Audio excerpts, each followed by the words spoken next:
একটা মা তার জীবন দিতে প্রস্তুত, তার বাচ্চা দিতে প্রস্তুত না। সন্তানের ক্ষতি হবে আশা করে ডাক্তারের কাছে চলে যায়, ডাক্তারদের যে কি হিসাব হবে। তবে আমি সবাইকে খারাপ বলছি না, ভালো আছে, ঠিক না বলেন? আপনি কিন্তু আজান দেন না, খেয়াল করেন। আপনি কিন্তু আপনার বাচ্চার প্রথম যে ফার্স্ট টাইম আপনার যে দায়িত্ব সেটা আপনি পালন করেননি। দায়িত্বটা কে দিয়েছে? আল্লাহ। এবার আসেন, এদিকে তাকান। এবার আসেন 2 নাম্বার। বাচ্চাটা যখন আসলো আপনার দুনিয়াতে আসার পরে 7 দিন সময়, কয়দিন? 7 দিন যখন হলো, রসুল বলেছেন বাচ্চাটার মাথার চুলগুলো ফেলে দাও, তার সুন্দর একটা নাম রাখো। ছেলে সন্তান হলে 1 বছরের 2টা ছাগল দিয়ে আকিকা দাও, আর মেয়ে সন্তান হলে 1 বছরের 1টা ছাগল দিয়ে আকিকা দাও। কয়টা বাবা মা টাইম মতো করেছে? ক্ষমতা থাকার পরেও তো করে না, টাকা থাকার পরেও করে না। কারণ সে মনে মনে ভাবছে হামসে বলে কোন হে, আমি তো টাকাওয়ালা। আমি যারা এইভাবে প্রাউড ফিল করে জীবন যাপন করছেন, আমি তাদেরকে বলবো the rich are not always happy. ধনীরা সব সময় সুখী নয়, যারা দুনিয়ার ধনী। তবে অলওয়েজ হ্যাপি ওই পারসন গুলো, প্রকৃত ধনী হলো আত্মার ধনী, যে আল্লাহ রাসূলের প্রেমে নিজেকে ধনী মনে করেছে, সেই হলো শ্রেষ্ঠ ধনী দুনিয়াতেও আখিরাতেও। ঠিক না বলেন? এটাও আপনি মানেন নাই, কোট করে নেন, কোট করে নেন এগুলো। আপনি বাচ্চার খানে আজানও দেননি, 7 দিনে নামও রাখেননি, চুলও ফেলেননি, আকিকাও দেননি। আবার মায়ের কাছে যাই। বাচ্চা যখন পৃথিবীতে আসে, আমার রাসূল বলেছেন মা তুমি তোমার বাচ্চাটাকে কমপক্ষে 24 মাস দুধ খাওয়াও। কয় মাস? 24 মাস। কয় মাস? 24 মাস। এমনও সন্তান 2 বছর, এমনও সন্তান আছে পৃথিবীতে মা জননীর বুকের দুধ নসিবেও জোটে নাই, সে ফিটার দিয়া খাওয়াইছে। কি দিয়া? এটা দিই। তো বাচ্চা তো মা আপনার কথা বলবে না, বাচ্চা তো ফিটারের কথাই বলবে। কথা বলেন না কেন? আপনি তো আল্লাহর কথা মানেন নাই, রাসূলের কথা মানেন নাই, আপনার বাচ্চা আপনার কথা মানবে কি করে? ঠিক কিনা বলেন? এই 2 বছর যখন মা বাচ্চাটাকে দুধ খাওয়াবে, বাবার দায়িত্ব হলো বাচ্চাটাকে তুমি কখনোই বাচ্চার মাকে তুমি হারাম খাওয়াইও না। কারণ যখন মা খাবে তখন তার শরীরে 2টো জিনিস তৈরি হবে, এক হলো ব্লাড আর এক হলো মায়ের স্তনের দুধ। ঠিক না? এখন আপনার খাবারটা যদি হারাম হয়, দুধও হারাম, বাচ্চার বডিটাও কিন্তু হারামের মধ্য দিয়ে গড়ে উঠলো। ঠিক কিনা বলেন? হিসাব কি ক্লিয়ার? বুঝতেছেন? দেখতে দেখতে সময় চলে গেল, 7 বছর হয়ে গেল বাচ্চার সময়। আমার রাসূল বলেছেন বাচ্চাটাকে নামাজের জন্য তুমি কি করো? তাগিদ দাও। মানে বাবা তুমি উঁচু করিয়ে নামাজ পড়তে যাও, এটা বলো মা তুমি নামাজ পড়তে যাও। দেখতে দেখতে 10 বছরে পা রাখলো। রাসূল বললেন তুমি বাচ্চাটা নামাজ না পড়লে তাকে হালকা পাতলা মাইর দাও আর বিছানাটা আলাদা করে দাও। কয়টা বাবা মা দায়িত্বটা পালন করেছে বলেন তো? এখন কয়টা মা ছেলেকে নামাজের জন্য ডাকে বলেন তো? আমাদের মা, বিশেষ করে আমার মা, আমাদেরকে বলতো নামাজ না পড়লে ঘরে খাবার নাই, আমাদেরকে খাবারও দিতও না। কথা কি বুঝতে পারছেন আমার? এবার আসেন এদিকে তাকান। বাচ্চাটা আর একটু বুঝতে শিখলো, দিন গেল রাত গেল, বাচ্চাটা আস্তে আস্তে বুঝতে শিখলো। আপনি কিন্তু তাকে নৈতিক শিক্ষাগুলো দিতে হবে। মাদ্রাসায় কিন্তু, স্কুলে কিন্তু সব শিক্ষা দেয় না। সামাজিক পারিবারিক যে শিক্ষাগুলো, এটি কিন্তু বাবা মার থেকে কি করতে হয়? দিতে হয়। আপনি শিক্ষা দিবেন। আল্লাহ রাসূল বলেছেন এদিক তাকান, আদিবু আওলাদাকুম আলা আদিবু, আমার রাসূল বলেছেন তোমরা তোমাদের সন্তানদেরকে 3টি বিষয় শিক্ষা দাও। কয়টি বিষয়? কয়টা বিষয়? 3টা বিষয়। একটা হলো হুব্বি নবিকুম, নবীর প্রেম শিখাও। এরপরে বলেছেন হুব্বি আহলে বাইতিহি, নবীর পরিবারের প্রেম শিখাও।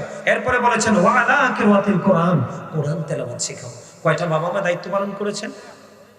করছে? করেন নাই। তো বাচ্চাটা মানুষ হবে কিভাবে? কথা বলেন না। বাচ্চাটা বড় হলো, আপনি বিয়ে করাবেন। কারণ এখনকার কিন্তু চেয়ারম্যান সাহেব আপনার এখানে কেমন আছে আমি জানি না, কিন্তু এখন বাংলাদেশে ম্যাক্সিমাম জিনা, ব্যভিচার আর সমকামিতা। একটা যুবক আর একটা যুবকের সাথে যৌন চাহিদা মেটাচ্ছে। নাউজুবিল্লাহ বলেন। এটা লূত জাতির কাণ্ড। কার? লূত জাতির কাণ্ড। এটা তো আখির নবীর উম্মতের মধ্যে থাকার কথা না। আজকে মেয়েরাও বিয়ে দিচ্ছে না, বাবা মা গ্রাজুয়েশনের জন্য বসায় রাখছে। গ্রাজুয়েশন আর যৌবন কিন্তু এক জিনিস না। কথা বলেন না কেন? মেয়ে উপযুক্ত হয়েছে বিয়ে দিয়ে দেন, ছেলে উপযুক্ত হয়েছে বিয়ে করিয়ে দেন। দেখবেন দুজনের চোখ নিচু করে হাঁটবে এবং গ্রাজুয়েশন কমপ্লিট করার ক্ষেত্রে মানসিকতাটা অনেক বেশি বেড়ে যাবে। ঠিক না বলেন? আপনি যখন সন্তানকে, ছেলেকে মেয়েকে সময় মতো বিয়ে দিবেন, বিয়ে করাবেন, তখনই সমাজ থেকে এই অভিশপ্ত জিনা, ব্যভিচার, পরকীয়া উঠে যাবে। এক। এবার আসেন বাচ্চার যখন বিয়ে করাবেন, রাসূল বলছে সুন্দর কিনা মেয়েটা দেখবা। বংশমর্যাদা আছে কিনা দেখবা, দৌলত আছে কিনা দেখবা, ধর্মধনের ধনী কিনা দেখবা। তুমি কোনোটাই পাওনি, একমাত্র পেয়েছো মেয়েটা আল্লাহওয়ালা, গরিব গরেব, বংশ নাই, মর্যাদা নাই, কিন্তু অনেক বেশি আল্লাহওয়ালা।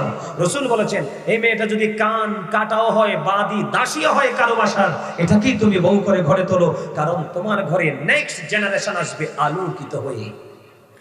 সুবহানাল্লাহ বলেন না। একটা এক্সাম্পল দেই, সহজে বুঝে যাবেন। ধরেন আপনার এলাকায় বৃক্ষ মেলা হইলো। কি মেলা? বৃক্ষ মেলা মানে গাছের সমারোহ। আপনি গাছ কিনতে গেছেন, ল্যাংরাম গাছ। কি আম গাছ? এখন ল্যাংরাম গাছ কিনতে চাই, দেখলেন আমের চারা, ল্যাংরা চারার মাথায় কিন্তু 2-3টা পাতা থাকে। কয়টা? দেখতে কিন্তু সুন্দর লাগে না। পাশেই ছিল একটা তেঁতুলের চারা। কিসের চারা?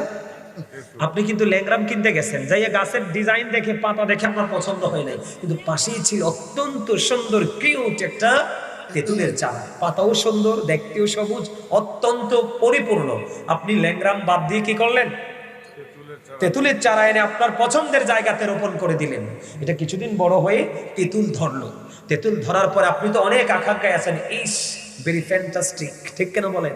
যেমন গাছ তেমন ফল। কিন্তু ফলটা যখন পেকে মাটির নিচে পড়লো, তখনও কিন্তু আপনি অনেক আকাঙ্ক্ষায় আছেন। কিন্তু যখন কামড় দিলেন,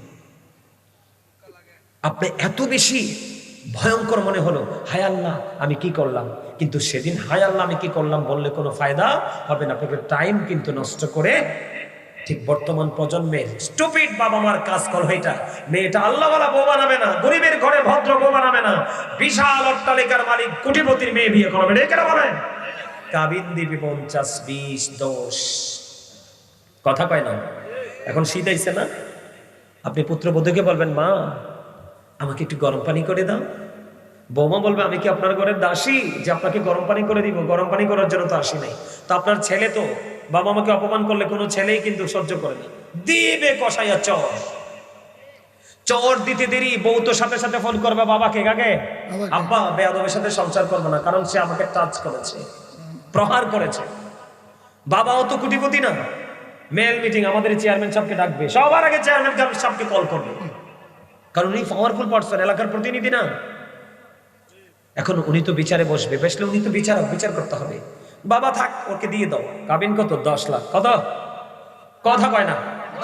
ধরেন ভোল কপে উসুল দিছেন 1 লাখ, আরো 9 লাখ বাকি, 3 মাস 13 দিনের খাওন খোরাক। কত?